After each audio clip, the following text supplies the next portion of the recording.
آپ نے فرمایا تم لوگوں نے ہم عورتوں کو کتوں اور گدھوں کے برابر بنا دیا، حالانکہ میں چارپائی پر لیٹی رہتی تھی اور نبی صلی اللہ علیہ وآلہ وسلم تشریف لاتے اور چارپائی کے بیچ میں آ جاتے یا چارپائی کو اپنے اور قبلہ کے بیچ میں کر لیتے، پھر نماز پڑھتے۔ مجھے آپ کے سامنے پڑا رہنا برا معلوم ہوتا، اس لیے میں پائنتی کی طرف سے کھسک کر لحاف سے باہر نکل جاتی۔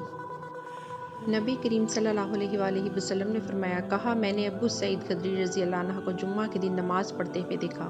آپ کسی چیز کی طرف منہ کیے ہوئے اور لوگوں کے لیے اسے آڑ بنائے ہوئے تھے۔ ابو معید کے بیٹوں میں سے ایک جوان نے چاہا کہ آپ کے سامنے سے ہو کر گزر جائے۔ ابو سعید رضی اللہ عنہ نے اس کے سینے پر دھکا دے کر باز رکھنا چاہا۔ جوان نے چاروں طرف نظر دوڑائی لیکن کوئی راستہ سامنے سے گزرنے کے علاوہ نہ ملا، اس لیے وہ پھر اسی طرف سے نکلنے کے لیے لوٹا۔ اب ابو سعید رضی اللہ عنہ نے پہلے سے بھی زیادہ زور سے دھکا دیا۔ اسے ابو سعید رضی اللہ عنہ سے شکایت ہوئی، وہ اپنی شکایت مروان کے پاس لے گیا۔ اس کے بعد ابو سعید رضی اللہ عنہ بھی تشریف لے گئے۔ مروان نے کہا، اے ابو سعید رضی اللہ عنہ، آپ میں اور آپ کے بھتیجے میں کیا معاملہ پیش آیا؟ آپ نے فرمایا کہ نبی کریم صلی اللہ علیہ وآلہ وسلم سے سنا ہے، آپ نے فرمایا تھا اگر کوئی شخص نماز کسی چیز کی طرف منہ کر کے پڑھے اور اس چیز کو آڑ بنا رہا ہو، پھر بھی اگر کوئی سامنے سے گزرے تو اسے روک دینا چاہیے۔ اگر اب بھی اسے اصرار ہو تو اسے لڑنا چاہیے، کیونکہ وہ شیطان ہے۔ زید بن خالد نے انہیں ابو جہیم عبداللہ انصاری رضی اللہ عنہ کی خدمت میں ان سے یہ بات پوچھنے کے لیے بھیجا کہ انہوں نے نماز پڑھنے والے کے سامنے سے گزرنے والے کے متعلق نبی کریم صلی اللہ علیہ وآلہ وسلم سے کیا سنا ہے؟ ابو جہیم نے کہا کہ رسول اللہ نے فرمایا تھا، اگر نمازی کے سامنے سے گزرنے والا جانتا ہے کہ اسے کتنا بڑا گناہ ہے تو اس کے سامنے سے گزرنے پر 40 تک وہیں کھڑا رہنے کو ترجیح دیتا۔ ابو النصیر نے کہا کہ مجھے یاد نہیں کہ یسیر بن سعید نے 40 دن کہا یا مہینہ یا سال۔ ان کے سامنے ذکر ہوا کہ نماز کو کیا چیزیں توڑ دیتی ہیں۔ لوگوں نے کہا کہ کتا، گدھا اور عورت بھی نماز کو توڑ دیتی ہے جب سامنے آ جائے۔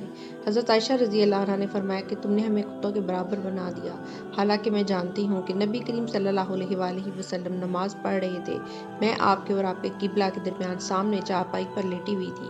مجھے ضرورت پیش آتی تھی اور یہ بھی اچھا نہیں معلوم ہوتا تھا کہ خود کو آپ کے سامنے کر دوں، اس لیے میں آہستہ سے نکل آتی تھی۔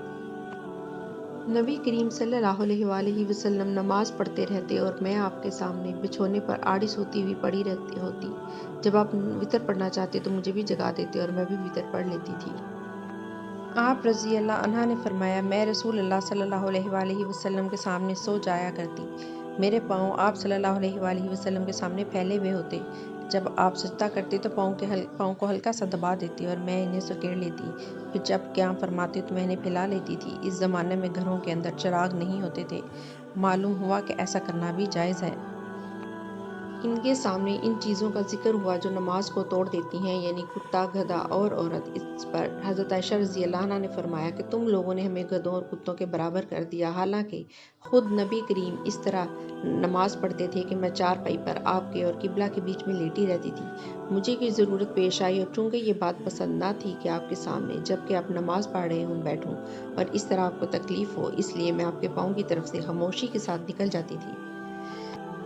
کیا نماز کو کوئی چیز توڑ دیتی ہے؟ تو انہوں نے فرمایا کہ نہیں، اسے کوئی چیز نہیں توڑتی، کیونکہ مجھے عروہ بن زبیر رضی اللہ عنہ نے خبر دی ہے کہ نبی صلی اللہ علیہ وآلہ وسلم کی زوجہ مطہرہ حضرت عائشہ رضی اللہ عنہا نے فرمایا کہ نبی کریم کھڑے ہو کر رات کو نماز پڑھتے اور میں آپ کے سامنے آپ کے اور قبلہ کے درمیان عرض میں بستر پر لیٹی رہتی تھی۔ رسول اللہ صلی اللہ علیہ وآلہ وسلم امامہ بنت زینب بنت رسول اللہ صلی اللہ علیہ وآلہ وسلم کو بعض اوقات نماز پڑھتے وقت اٹھائے ہوتے تھے۔ ابو العاص بن ربیعہ بن ابی شمس کی حدیث میں ہے کہ جب سجدہ میں جاتے تو اتار دیتے اور جب قیام فرماتے تو اٹھا لیتے۔ میرا بستر نبی کریم صلی اللہ علیہ وآلہ وسلم کے مصلے کے برابر میں ہوتا تھا اور بعض دفعہ آپ کا کپڑا نماز پڑھتے ہوئے میرے اوپر آ جاتا اور میں اپنے بستر پر ہی ہوتی تھی۔ رسول اللہ صلی اللہ علیہ وآلہ وسلم کعبہ کے پاس کھڑے نماز پڑھ رہے تھے۔ قریش اپنی مسجد میں قریب ہی بیٹھے ہوئے تھے۔ اتنے میں ان میں سے ایک قریشی بولا، اس ریاکار کو نہیں دیکھتے کیا کوئی ہے جو فلاں قبلہ کے ذبیح کے لیے اونٹ کا گوبر، خون اور اوجری اٹھا لائے، پھر یہاں انتظار کرے، جب یہاں حضور صلی اللہ علیہ وآلہ وسلم سجدہ میں جائے تو گردن پر رکھ دے۔ چنانچہ اس کام کو انجام دینے کے لیے ان میں سے سب سے زیادہ بدبخت شخص اٹھا، اور جب آپ صلی اللہ علیہ وآلہ وسلم سجدہ میں گئے تو اس نے آپ کی گردن مبارک پر یہ گلاستے ڈال دیں۔ آپ سجدہ ہی کی حالت میں سر رکھے رہے۔ مشرکین یہ دیکھ کر ہنستے اور مارے ہنسی کے ایک دوسرے پر لوٹ پوٹ ہونے لگے۔ ایک شخص غالباً ابن مسعود رضی اللہ عنہ حضرت فاطمہ رضی اللہ عنہ کے پاس آئے۔ وہ بھی بچہ تھی۔ آپ رضی اللہ عنہ دوڑتی ہوئی آئیں۔ آپ بھی سجدہ ہی میں تھے۔ پھر حضرت فاطمہ رضی اللہ عنہ نے ان غلاظتوں کو آپ کے اوپر سے ہٹایا اور مشرکین کو برا بھلا کہا۔ حضور صلی اللہ علیہ وآلہ وسلم نے نماز پوری کر کے فرمایا، اے اللہ قریش پر عذاب نازل کر، یا اللہ قریش پر عذاب نازل کر، یا اللہ قریش پر عذاب نازل کر۔ پھر نام لے کر کہا کہ خدایا عمرو بن ہشام، عتبہ بن ربیع، شیبہ بن ربیع، ولید بن عتبہ، امیہ بن خلفہ، عقبہ بن ابی معیط اور عمیر بن ولید کو ہلاک کر۔ عبداللہ بن مسعود رضی اللہ عنہ نے کہا، خدا کی قسم میں نے ان سب کو ان کی لڑائی میں مقتول پایا۔ پھر انہیں گھسیٹ کر بدر کے کنووں میں پھینک دیا گیا۔ اس کے بعد رسول اللہ صلی اللہ علیہ وآلہ وسلم نے فرمایا کہ کنویں والے خدا کی رحمت سے دور کر دیے گئے۔